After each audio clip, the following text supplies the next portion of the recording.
nossa aula vai ser sobre emagrecimento. Eu vou mesclar um pouco de estratégias nutricionais e suplemento aqui. E assim, né, o Fernando já me apresentou, mas quando a gente pensa em prática clínica, né, por mais que eu trabalhe com modulação intestinal, genética, toda a questão inflamatória, sintomas clínicos, e tem muitos pacientes que me procuram por isso, eu vejo que emagrecimento, assim, acho que 90% das pessoas que me procuram querem emagrecer, ou até vêm pelo um foco, às vezes, intestinal e falam: "Ah, mas sabe o que que é? Eu também queria perder ali uns 2 quilos, 5 quilos", enfim. Mas quando a gente fala, né, de emagrecimento, deixa eu só colocar vocês isso. Eu trouxe um dado muito importante para a gente refletir, assim, né? De acordo com a Pesquisa Nacional de Saúde, PNS, agora de 2020, mais da metade dos adultos apresenta excesso de peso. 60,3% da população, que vai representar 96 milhões de pessoas, e com uma prevalência maior ali no público feminino do que no público masculino.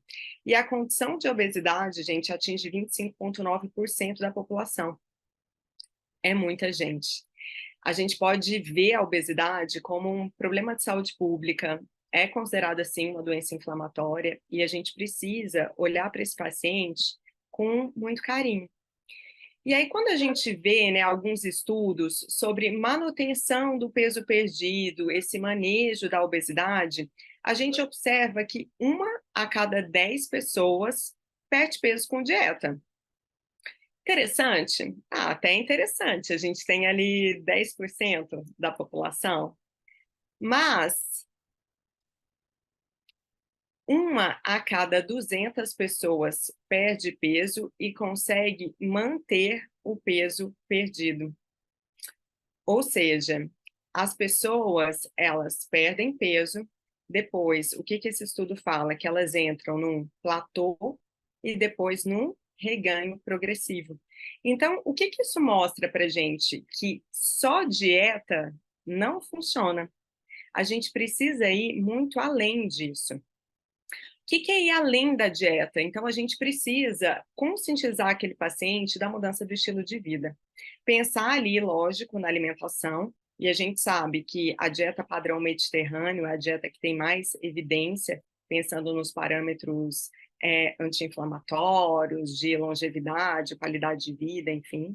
Mas eu preciso colocar essa pessoa, né, ajustar a rotina dela nesses 6 pilares da medicina do estilo de vida.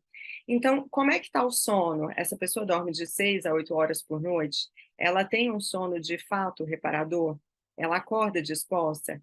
Ela pratica alguma atividade física? O American College sugere, se eu não me engano, 150 minutos de exercício físico por semana, moderado. Será que essa pessoa está fazendo pelo menos o mínimo de exercício físico recomendado? Manejo de estresse e ansiedade. Quantas pessoas hoje em dia, né, comem por ansiedade? Ou o momento de prazer ali é o ato da alimentação. Então, a gente vai descontar o nosso estresse na alimentação. Importante a gente também pensar nos relacionamentos.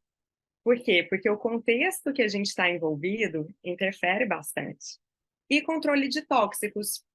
O que que seria isso? Controle de cigarro, bebida alcoólica, agrotóxicos, para a gente conseguir trabalhar todos esses pilares para que essa perda de peso seja sustentável, seja duradoura. E se a gente ainda vai para um artigo mais recente, saiu no Lancet, agora em julho de 2023, falando dessa epidemia de obesidade mesmo. E o que que ele mostra? Que eu até grifei aqui. 1 em cada 4 adultos vão ter obesidade a partir de 2030, isso nos Estados Unidos. Mas aquele dado que eu mostrei, a gente observa que o Brasil não está ali muito longe. E aí, por mais que a gente esteja hoje, né, com, enfim, várias terapias, olha a conclusão desse artigo agora de 2023.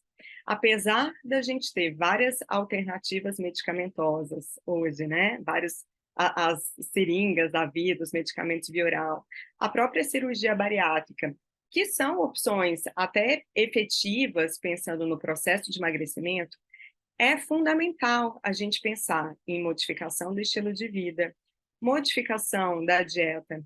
A pessoa precisa adotar hábitos alimentares saudáveis. Ela precisa ter um estilo de vida ativo. E tudo isso é fundamental para quando a gente pensa em prevenção de obesidade, manejo do peso e bem-estar.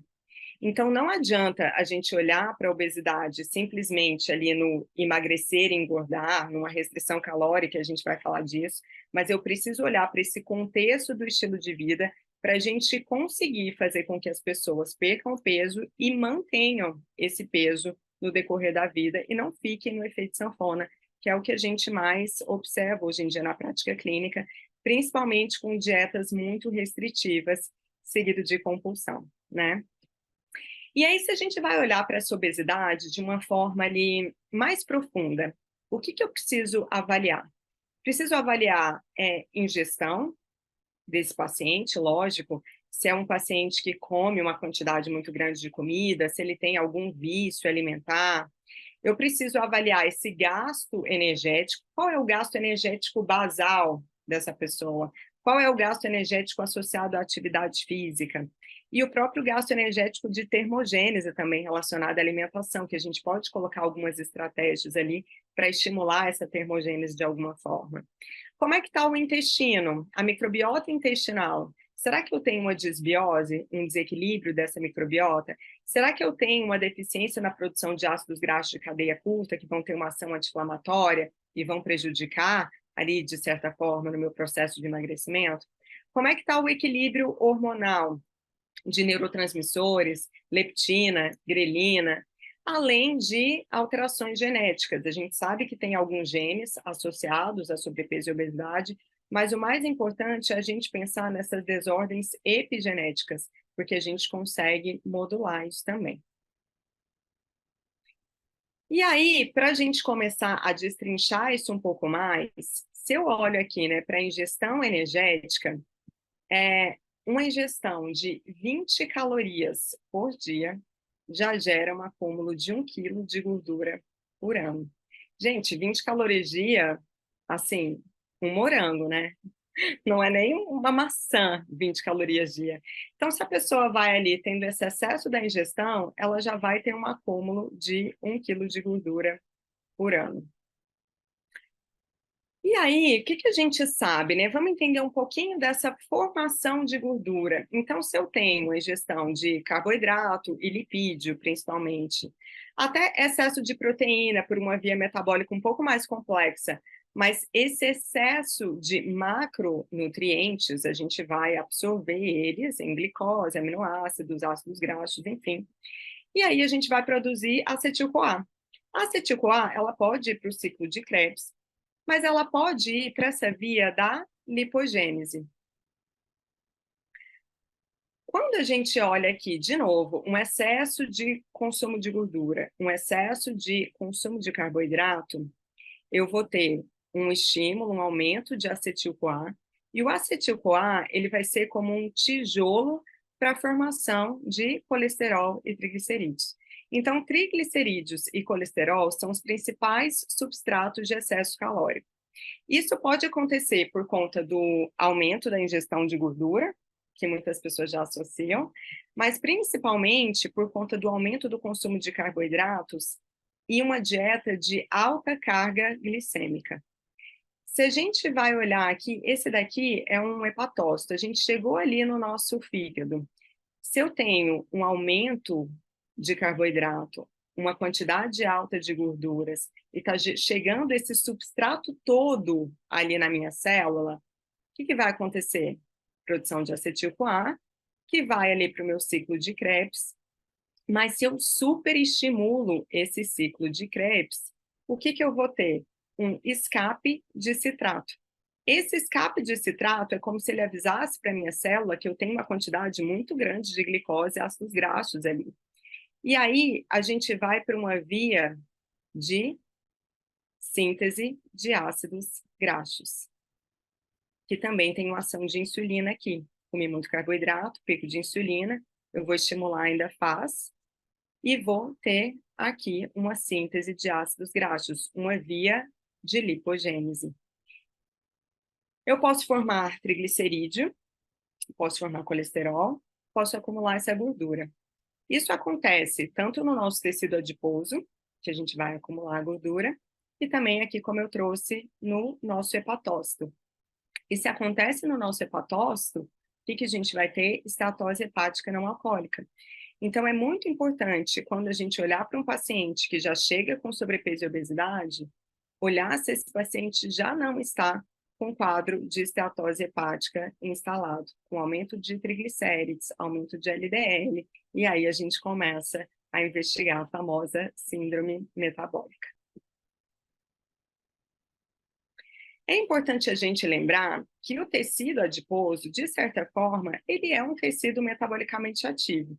Mas o tecido adiposo branco, ele vai ter uma função específica ali de armazenamento, e o tecido adiposo marrom, ele já consegue ser mais metabolicamente ativo nesse sentido de queima dessa gordura para termogênese.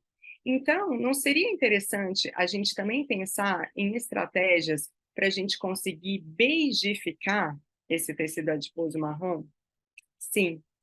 E quando a gente pensa nessa beijificação, eu vou falar de alguns ativos, mas aqui eu trouxe esse segundo artigo que fala que uma estratégia de jejum intermitente pode ser interessante para a gente conseguir uma beijificação do tecido adiposo e uma melhora metabólica, mais termogênese.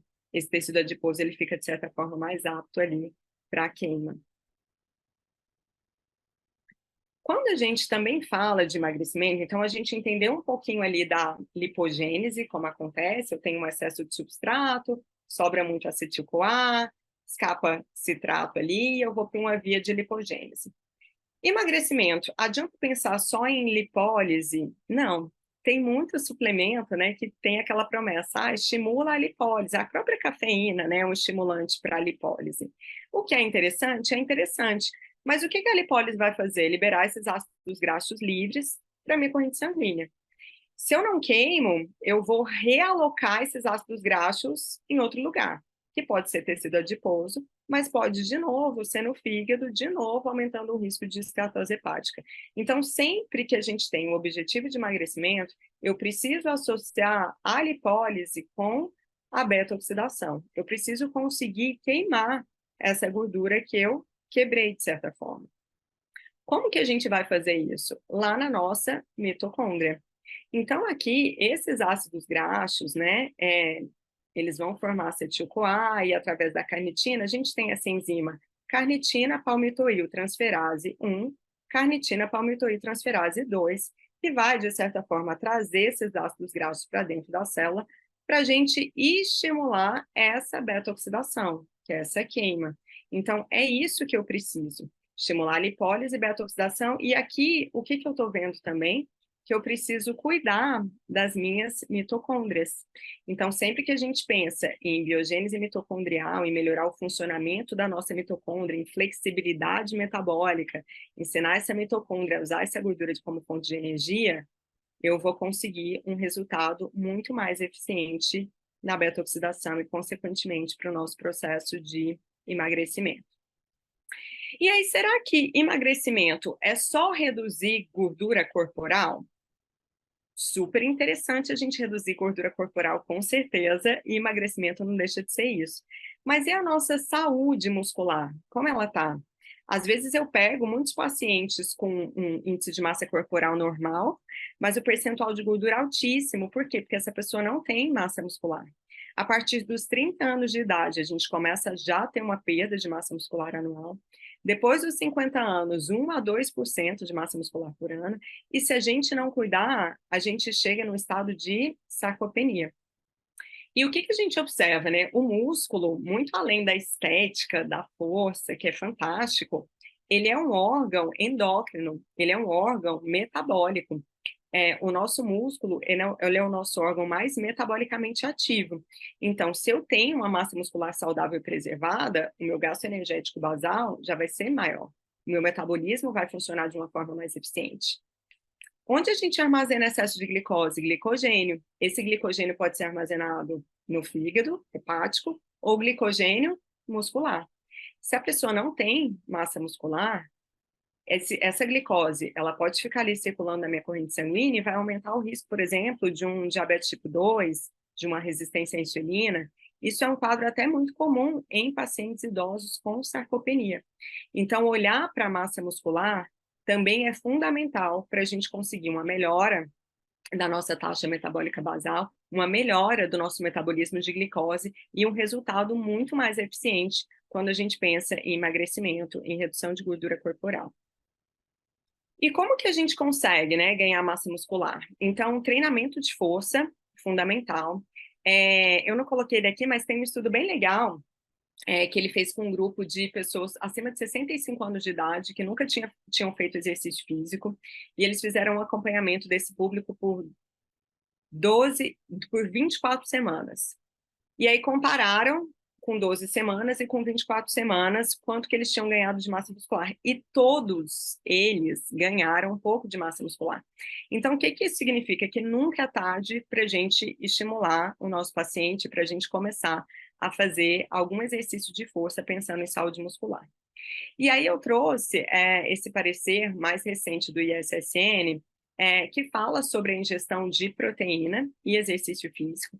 Então, o que que ele mostra? Que o estímulo ao exercício resistido e a ingestão de proteínas vão estimular a síntese proteica muscular.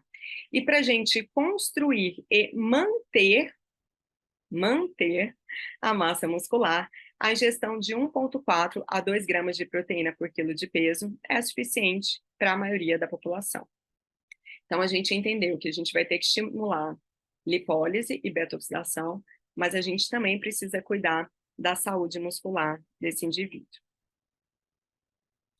E aí a gente vai aqui avaliar um pouquinho, né, dessa microbiota intestinal, desse desequilíbrio hormonal, e o que que a gente observa que os estudos mostram. Essa é uma imagem que eu acho muito legal, que aqui, se a gente olha, né, para o intestino, e eu tenho um intestino saudável, em equilíbrio, em eubiose, eu vou ter um metabolismo lipídico mais eficiente, eu vou ter uma sensibilidade à insulina, eu vou ter uma produção de ácidos graxos de cadeia curta. Então, eu ingeri um alimento, esse alimento chegou ali no intestino equilibrado, o que que eu vou conseguir fazer? Liberar incretinas, liberar insulina, eu vou liberar leptina aqui no meu tecido adiposo, eu vou ter uma produção de GLP-1, PYY, OXI. Então, isso vai trazer estímulos de saciedade. Estou satisfeito, pronto, não preciso comer mais. Mas, se eu pego um paciente que está com uma disbiose intestinal, eu vou ter aqui uma resistência à insulina, uma baixa produção de ácidos graxos de cadeia curta, uma inflamação intestinal. Eu vou ter um aumento de grelina, vou sentir mais fome, eu vou ter uma resistência à leptina, o estímulo de saciedade não vem, eu vou ter uma queda de LP1, PYY e OXI. Então, resistência à insulina, resistência à leptina, aumento de grelina, eu inibo o meu mecanismo de saciedade. Então, muitas vezes, quando aquele paciente brinca, né, fala, é mais forte do que eu. De fato, pode ser, são as bactérias ali do intestino dele que estão totalmente desequilibradas. Esse estímulo de saciedade não está chegando de jeito nenhum e a gente precisa tratar essa microbiota intestinal. Esse outro paper já mostra também, né, a nossa relação do intestino com o nosso cérebro. Então, aqui a gente tem uma microbiota equilibrada, uma simbiose, uma diversidade da microbiota intestinal. Os enterócitos aqui juntinhos, né? Então, eu tenho uma barreira intestinal íntegra, saudável. Se eu já vou para um quadro de disbiose, eu tenho uma alteração da permeabilidade intestinal, que é o leaky gut, eu acabo tendo um desequilíbrio dessas bactérias, né, que é o que a gente chama de disbiose mesmo. A gente pode gerar uma translocação de citocinas inflamatórias e aí eu aumento o estresse, ansiedade. Eu tenho até um desequilíbrio dos meus neurotransmissores. Então, mostrando para a gente como é importante no processo de emagrecimento, no processo de manejo de estresse e ansiedade, para a gente melhorar o comportamento daquela pessoa impulsivo, compulsivo, a gente olhar para essa microbiota intestinal. E hoje já tem vários estudos, né? Coloquei aqui só um, mas falando do impacto da nossa microbiota na saúde de forma geral, da dieta, né? Da dieta na nossa microbiota. Então, por exemplo, eu falei ali da ingestão proteica, que é importante a gente manter aquele parâmetro, até 2 gramas de proteína por quilo de peso por dia. Mas o que que a gente observa? Se eu tenho um aumento da ingestão de proteína animal, eu vou ter um aumento de proteobactérias, que são bactérias pró-inflamatórias, que podem estar ali na nossa microbiota em até 5%. Se eu tenho um aumento dessas proteobactérias, eu vou ter um aumento de timal, eu vou ter um aumento de risco de doenças cardiovasculares, porque metabólito inflamatório, redução de ácidos graxos de cadeia curta. Se eu já consumo uma dieta mais plant-based, né, mais proteína vegetal, eu vou ter um aumento de ácidos graxos de cadeia curta, diminuição de inflamação e melhora da integridade da mucosa intestinal. Então, não adianta só a gente pensar em restrição calórica, ajuste proteico, mas como que eu vou distribuir essa proteína? Eu preciso colocar fibras nessa alimentação, eu preciso ver como é que está a digestão desse meu paciente, como que o intestino dele está funcionando, quais os sintomas clínicos que ele apresenta, para a gente conseguir também cuidar desse intestino mais uma vez. E aí, se a gente vai, né, para alterações genéticas, a gente sabe que tem alguns polimorfismos genéticos associados a um aumento de uma predisposição para sobrepeso e obesidade. Por exemplo, o gene FTO, que é o Fat Obesity, um MC4R. Mas, mesmo que a gente tenha uma predisposição genética para, a gente tem a epigenética. Então, o nosso estilo de vida, os nossos hábitos alimentares são capazes de modular, de certa forma, a expressão daqueles genes. E aqui a gente consegue observar um pouquinho isso. Quando eu tenho um excesso de glicose, essa via foi a mesma via que eu falei lá atrás. Eu tenho um excesso de glicose, eu tenho um estímulo aqui do ciclo de Krebs, uma liberação de citrato que vai para uma via de lipogênese. Mas esse excesso de glicose também pode estimular fatores de transcrição aqui no meu núcleo, como o CHREBP, e o SREBP1C. Toda vez que eu tenho aumento de glicose, picos de insulina, eu estimulo esses fatores de transcrição que estão relacionados a uma expressão de enzimas associadas à lipogênese.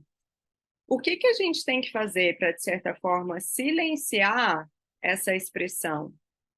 Aqui, por exemplo, o próprio glucagon silencia, então eu pensaria numa restrição calórica, num jejum intermitente, para eu silenciar aqui. Ácidos graxos, poliinsaturados, ômega 3, já é uma estratégia de suplementação para a gente modular aqui. Então, pessoal, quando a gente fala, né, de emagrecimento, a gente viu quão complexo é. E a gente precisa pensar em todos os pilares do estilo de vida que eu falei, e a gente precisa olhar para esse paciente, observar se a gente vai ter que tratar alguma inflamação crônica. Eu falo que a maioria das pessoas hoje apresentam uma inflamação crônica de baixo grau, estresse oxidativo, né? Quem não tem um aumento de radicais livres ali, resistência à insulina, uma desbiose intestinal, disfunção dessas mitocôndrias, um desequilíbrio hormonal, como que eu vou gerar essa otimização metabólica? Então, é olhar para todos esses pilares e ir trabalhando cada um deles para a gente conseguir um resultado que seja consistente, sustentável, duradouro. E aí, quando a gente vai pesquisar, né, suplementos, fitoquímicos, nutracêuticos, fitoterápicos, enfim, existem mais de 54 famílias de plantas cujas espécies demonstraram um potencial anti-obesidade.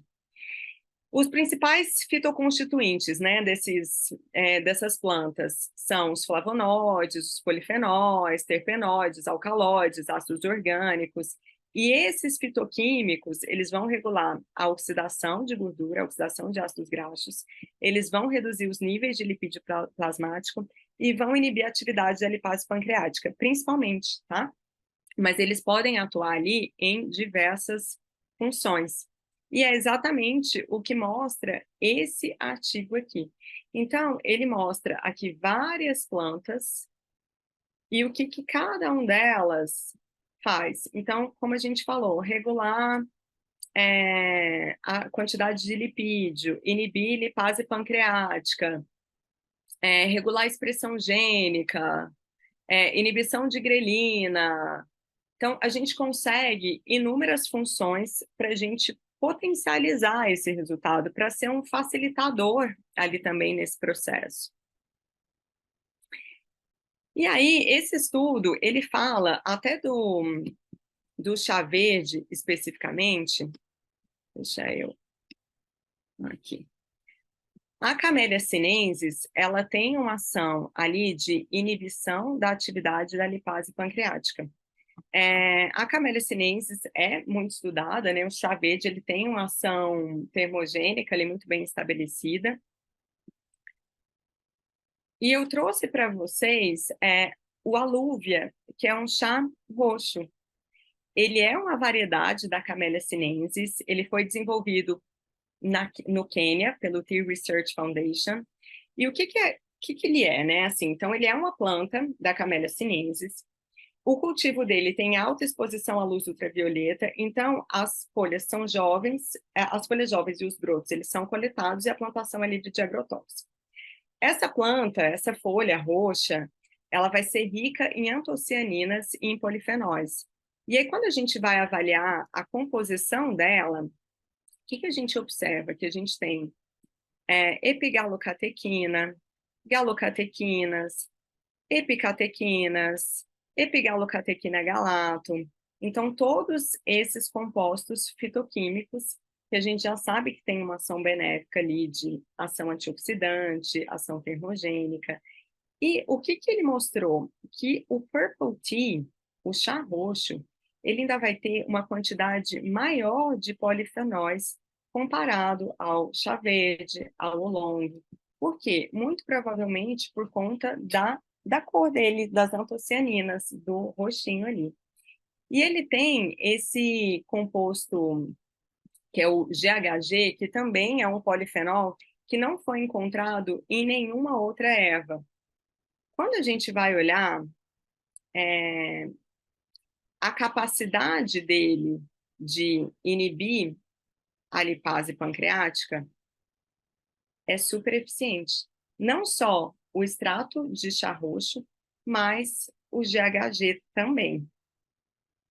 Acaba que vocês vão ver que ele vai ser um aliado bem interessante no processo de emagrecimento. O que esse estudo fez? Ele pegou camundongos alimentados com uma dieta normal, uma dieta rica em gordura, uma dieta rica em gordura com 200 miligramas de Purple Tea por 17 dias. Eles avaliaram peso, triglicerídeo e expressão da proteína CPT1A antes e depois. O que a gente observa aqui? Que o aumento no ganho de peso, ele é suprimido nos ratos com a dieta com alto valor calórico e com alúvia. Então, a gente vê aqui o grupo controle, a dieta normal, e a gente conseguiu suprimir esse ganho de peso. Espera aí que eu não estou conseguindo passar o slide.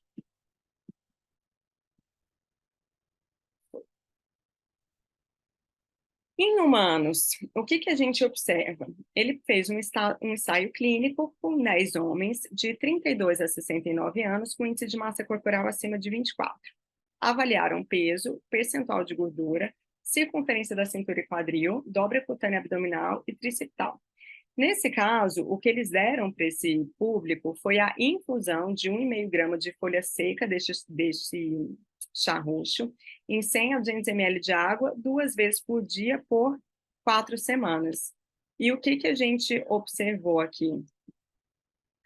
Uma redução de gordura abdominal, uma redução de circunferência da cintura, uma redução de circunferência de quadril, uma redução de dobra cutânea abdominal. Então, é um suplemento interessante para a gente pensar nesse processo de emagrecimento.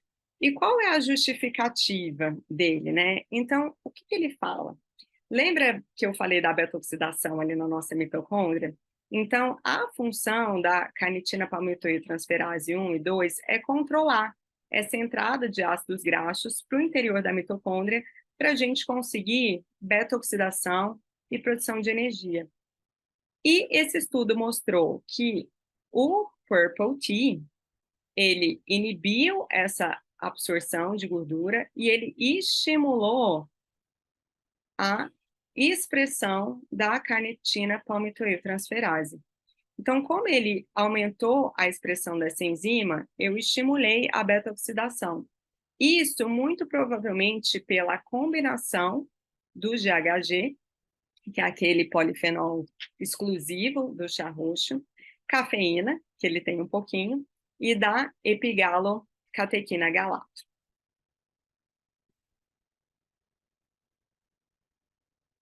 Esse outro estudo já avaliou 4 semanas, 11 homens de 23 a 48 anos e 7 mulheres de 27 a 60 anos, com a suplementação de 100 miligramas de chá roxo.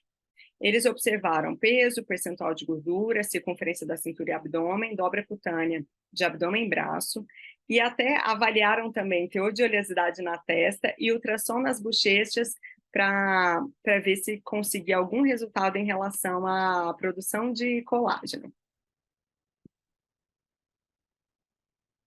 E aí, o que eles observaram? Que nas mulheres, a gente conseguiu uma redução do percentual de gordura corporal, uma redução da circunferência do quadril, nos homens, uma redução da dobra cutânea abdominal e uma redução da dobra cutânea do braço.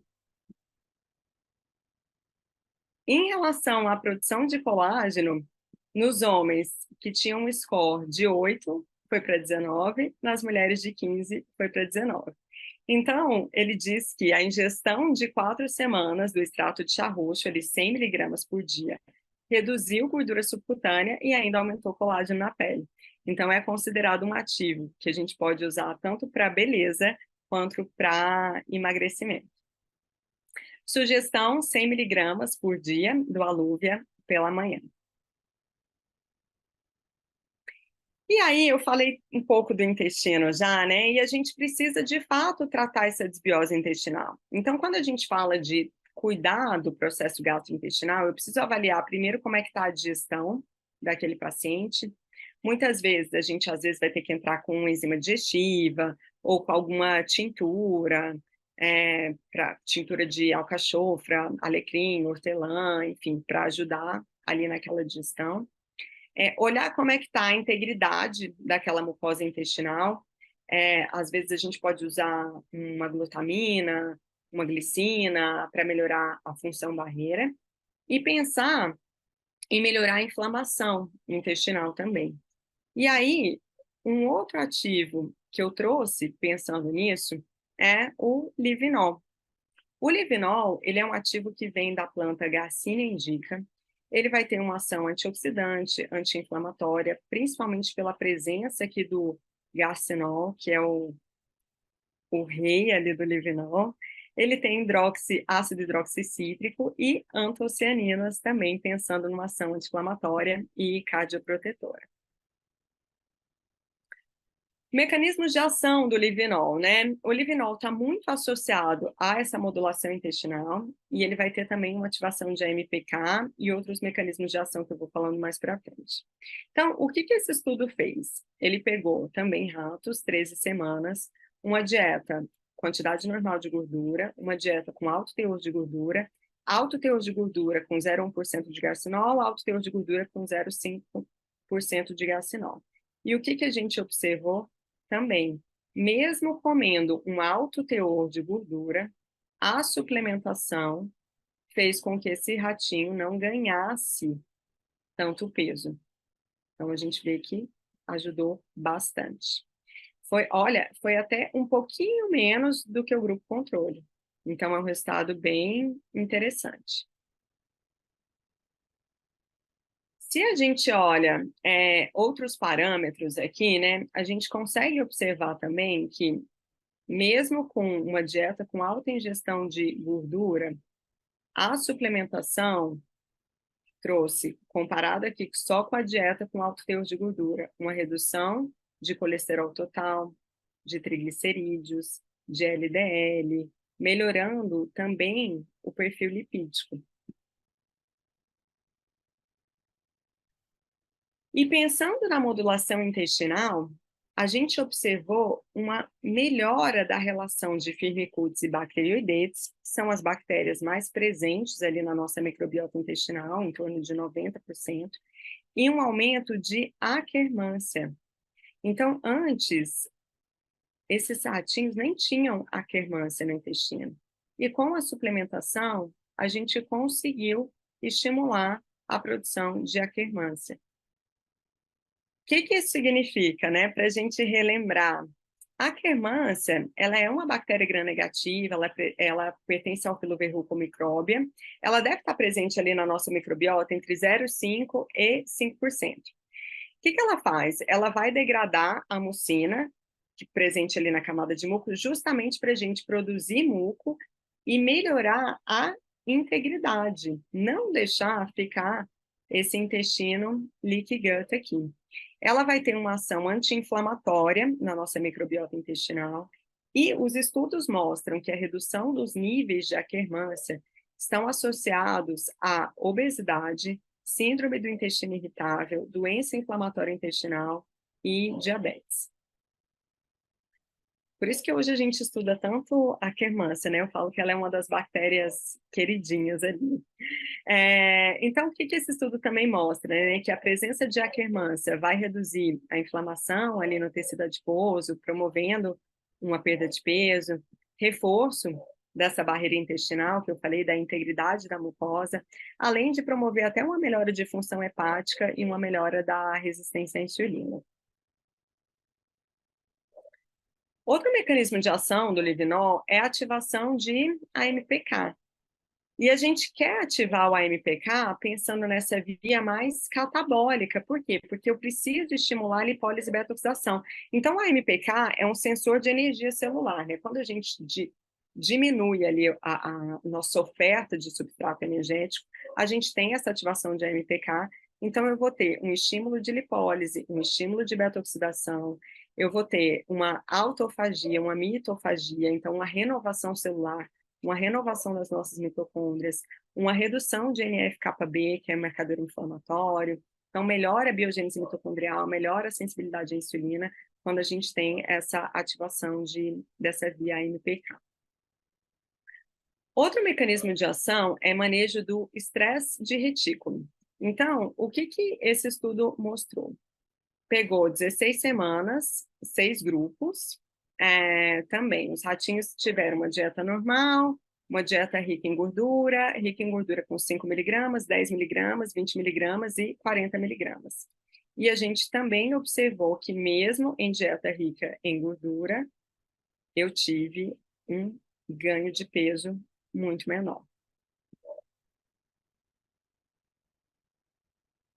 Mesma coisa, ele também mostrou uma melhora quando a gente compara aqui uma dieta rica em gordura com uma dieta rica em gordura com a suplementação, uma melhora no colesterol total, nos triglicerídeos, no LDL, no perfil lipídico, de forma geral. Os resultados in vitro ainda mostraram uma redução da adipogênese, uma melhora na diferenciação de pré-adipócito em adipócito, um estímulo de UCP, termogênese, e um estímulo de PGC1-alfa. Então, eu tive um aumento de termogênese e um estímulo de PGC1-alfa que estimula a beigificação do tecido adiposo.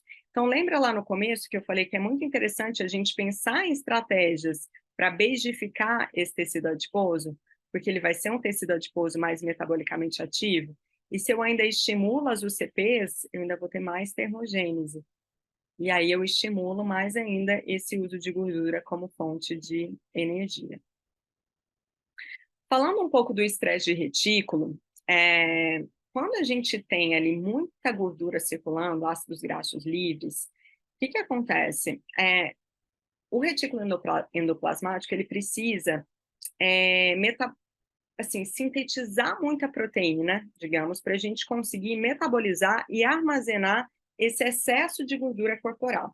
E aí ele acaba tendo esse estresse, porque é muita demanda de gordura, tem muito ácido graxo livre circulando. O que que isso vai causar? Uma disfunção ali na minha organela, uma inflamação e um desequilíbrio metabólico. Então eu tenho um aumento de radicais livres, e eu ainda vou ativar aquela via SREBP1C. Lembra a via de lipogênese? Eu acabo ativando essa via quando eu tenho esse estresse de retículo.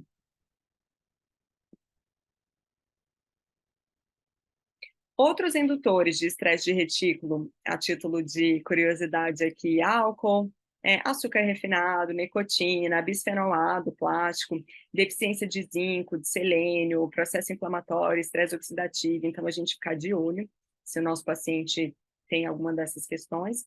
E as consequências, resistência à insulina, resistência anabólica também, tá? Às vezes os pacientes não conseguem ganhar massa muscular, definição, hipertrofia por conta de um estresse de retículo e uma inflamação crônica. Esse estudo, ele já pegou voluntário, foi um estudo duplo cego por 12 semanas, 46 voluntários com sobrepeso, índice de massa corporal maior que 25, e aí ele pegou um grupo, suplementou com 500 miligramas de ácido hidroxicítrico com 25 miligramas de garcinol, e o segundo grupo sem o garcinol. Os participantes foram instruídos a tomar uma cápsula da fórmula ativa ou placebo 3 vezes ao dia, meia hora antes de uma refeição. Cada participante foi solicitado a manter seu ritmo de exercício, manter seu hábito alimentar, a atividade física foi monitorada, conforme um questionário antes e durante, e os participantes foram avaliados 2, 4, 6, 8, 10 e 12 semanas. E aí eles avaliaram peso corporal total, composição corporal pelo método de bioimpedância, apetite, níveis de energia e pressão arterial.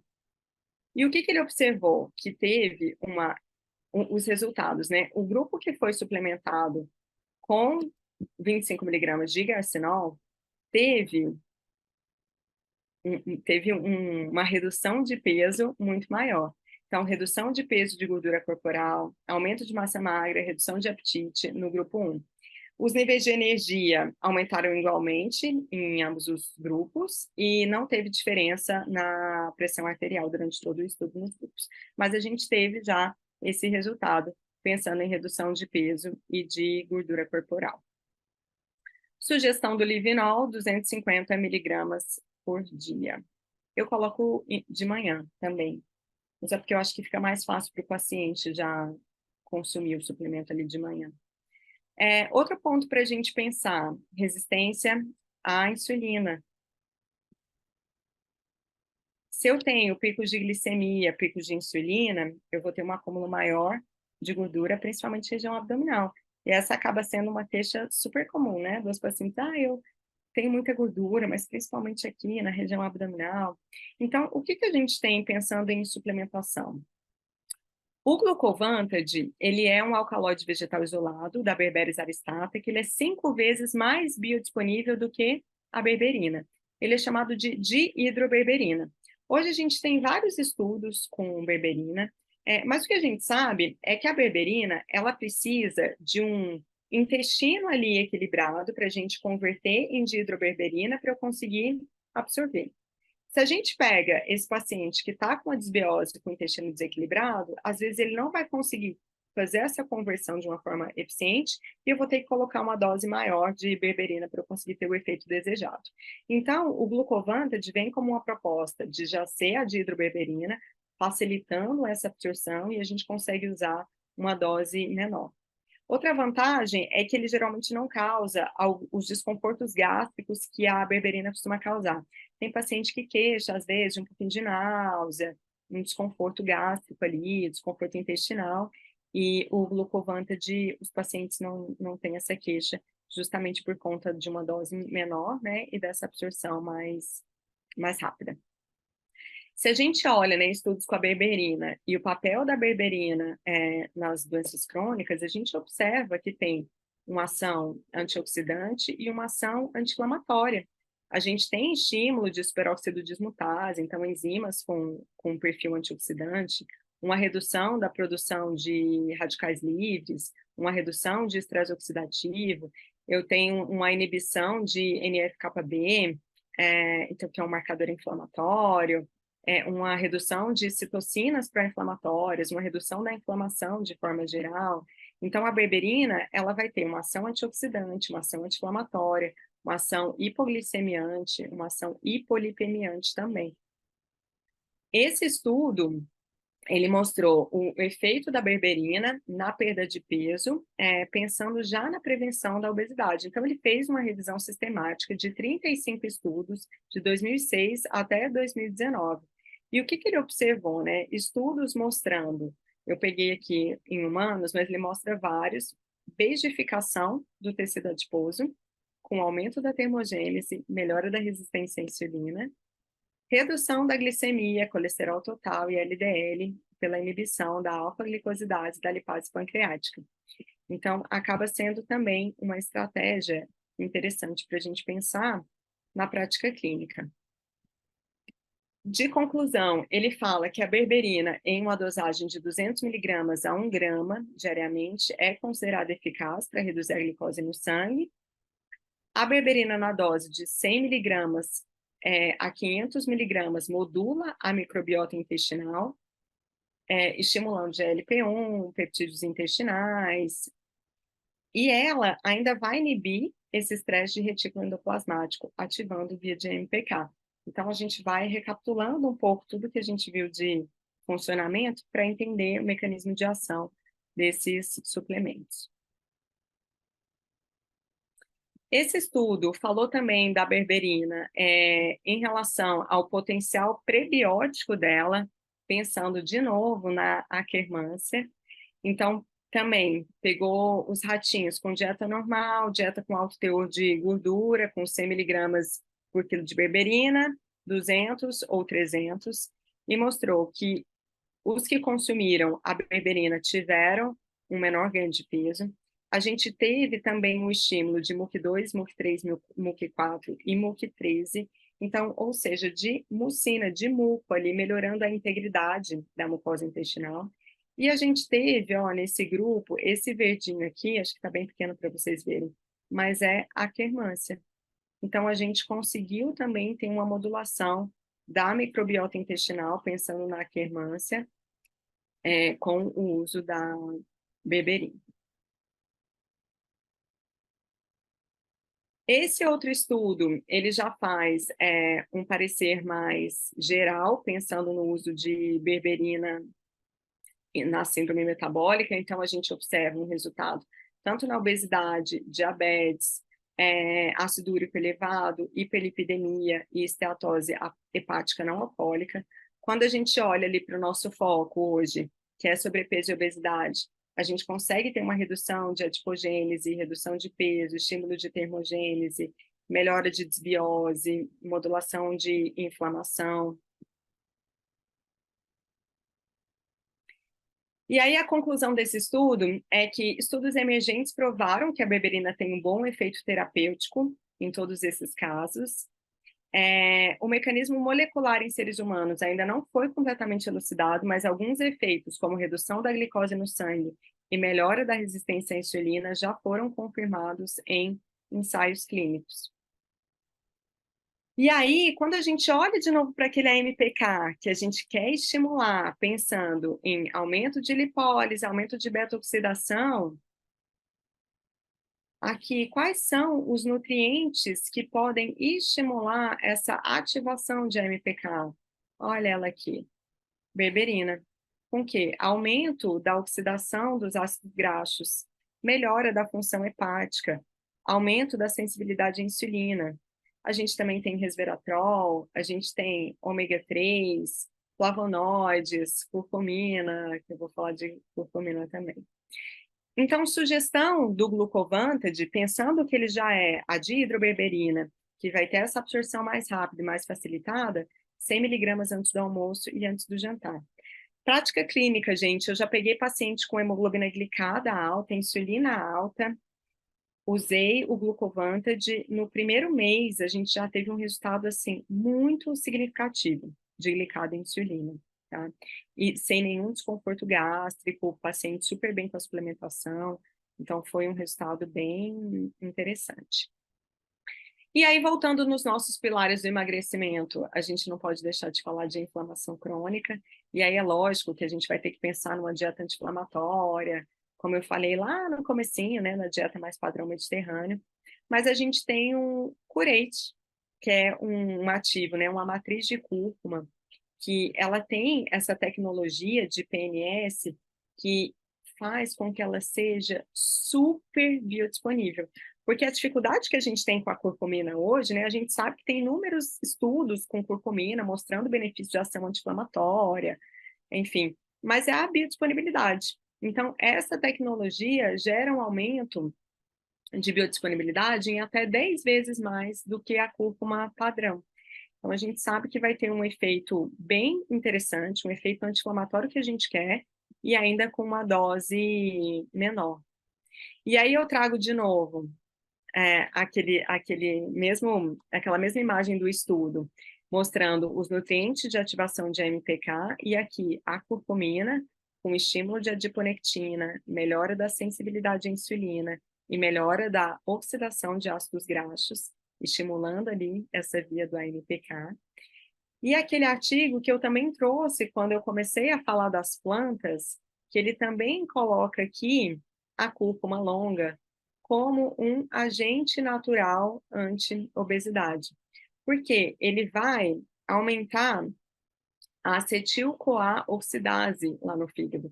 Então, lembra que eu falei que o excesso ali de acetil-CoA pode liberar o citrato e ir para uma via de lipogênese?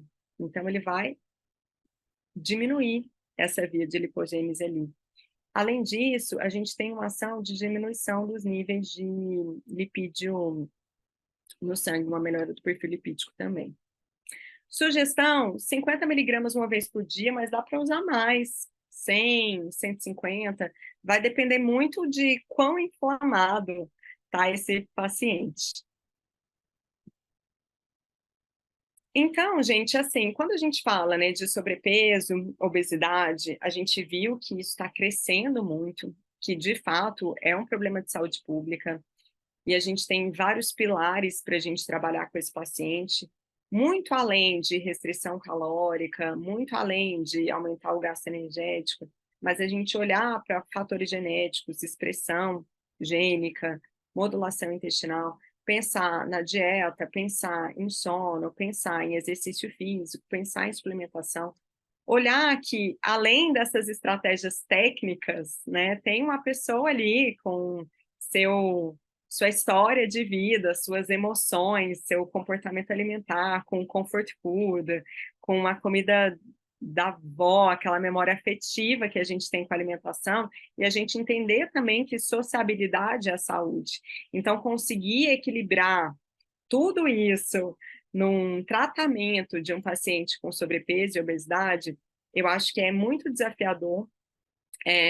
Como eu sou nutricionista, eu acabei trazendo muitos aspectos associados à nutrição, mas a gente fazer um trabalho junto com o médico, junto com o psicólogo, numa equipe multiprofissional mesmo, a gente vai conseguir resultados mais eficientes, resultados duradouros, de fato mudar o estilo de vida daquela pessoa, para a gente melhorar aquele dado lá do começo de será que só uma a cada 200 pessoas vão conseguir manter o peso perdido? Eu acho que a gente pode mudar esse cenário. Muito obrigada. Bom, depois vou olhar no chat se tem alguma pergunta e fico aqui à disposição também.